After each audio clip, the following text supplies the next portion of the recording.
Whispering Pines graveyard had been abandoned for as long as anyone could remember.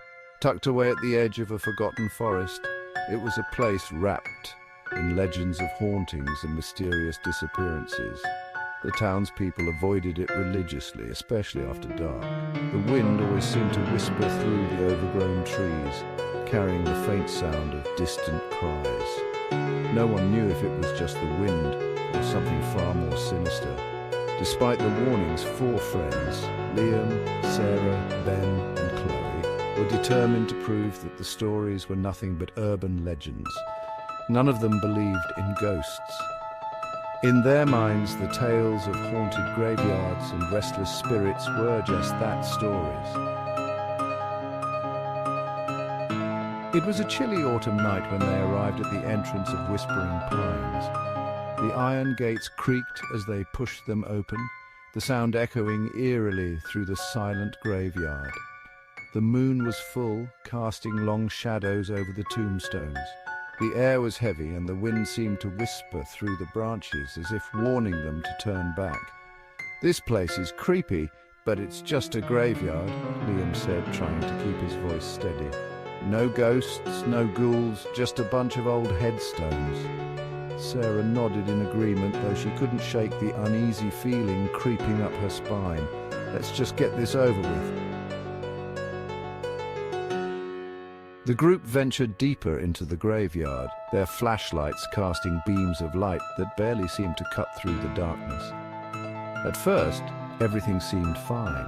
The air was still, and aside from the occasional rustling of leaves, there was nothing out of the ordinary. But after a while, something changed. It started as a faint sound, almost like the wind, but as they moved further into the graveyard, it became unmistakable. The sound of children crying, soft but heart-wrenching, echoing through the night. "Did you guys hear that?" Chloe whispered, her voice trembling. "Yeah, but it's probably just an animal," Ben replied, though he sounded less certain now. But the crying grew louder, accompanied by the distant, agonizing screams of a woman. The sound seemed to come from everywhere at once, circling them in the darkness. The friends exchanged nervous glances, and despite their skepticism, the fear was starting to take hold.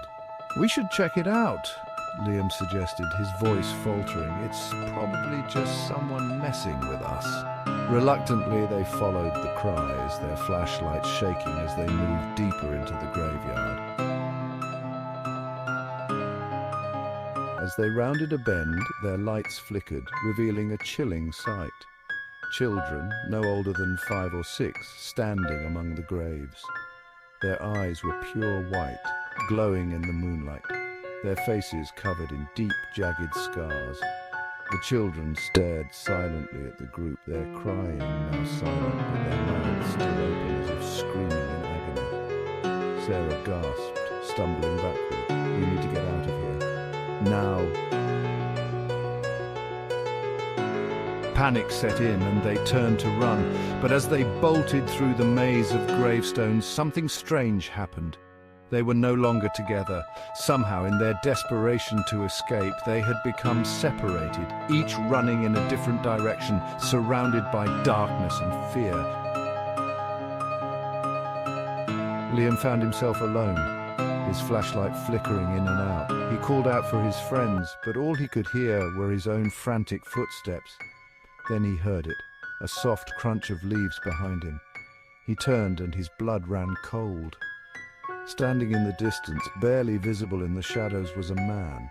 He wore a mask, pale and expressionless, and in his hand he held a long, jagged blade. Liam ran as fast as he could, his breath coming in ragged gasps. But the man was relentless. The masked figure moved with eerie precision, always just out of reach, but never far behind. Liam's heart pounded in his chest as he raced through the graveyard, desperate to find his friends. Meanwhile, Chloe and Sarah, also lost and terrified, heard footsteps approaching them. They thought it might be Liam or Ben, but when they turned around, they saw the man in the mask, his blade gleaming in the moonlight. They screamed and ran, but they too could not escape him. Ben, unaware of what was happening to the others, found himself cornered near an old mausoleum. The man with the mask appeared from the shadows, his presence suffocating. Ben tried to fight, but it was futile. The last thing he saw was the cold, dead eyes behind the mask before everything went black. One by one, the friends fell to the masked figure, each meeting a horrifying end. Sarah, running blindly through the gravestones, tripped and fell. The masked man was on her in seconds, his blade gleaming in the moonlight. Chloe, her breath ragged, ran until her legs gave out, collapsing in a heap near the iron gates. She never made it out. But Liam, by some stroke of luck or sheer will, managed to evade the masked killer. He stumbled out of the graveyard just as dawn was breaking, collapsing on the road outside. He was bruised, terrified, and drenched in sweat, but he was alive. He was the only one who made it.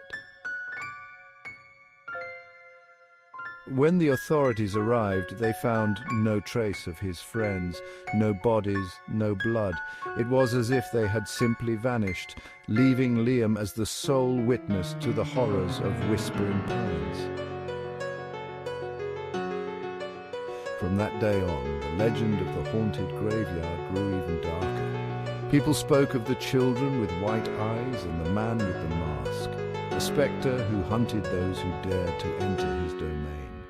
And no one, not even the bravest souls, ever set foot in Whispering Pines again.